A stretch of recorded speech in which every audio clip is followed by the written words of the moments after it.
பண்ணி முடிச்சிட்டு சொல்லவும் பண்ணி முடிச்சாச்சு.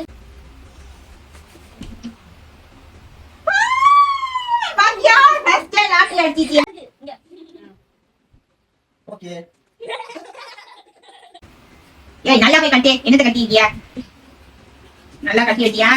கேப்பே தெரியக்கூடாது. இப்ப நாங்க சப்ளை பண்றோம். ரெடி?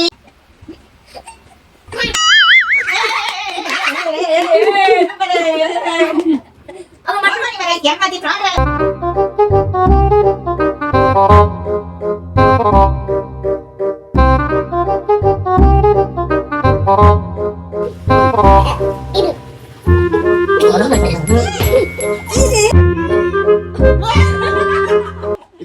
எனக்கு ஆரஞ்சு மட்டும்தான் வருது. மிதிக்க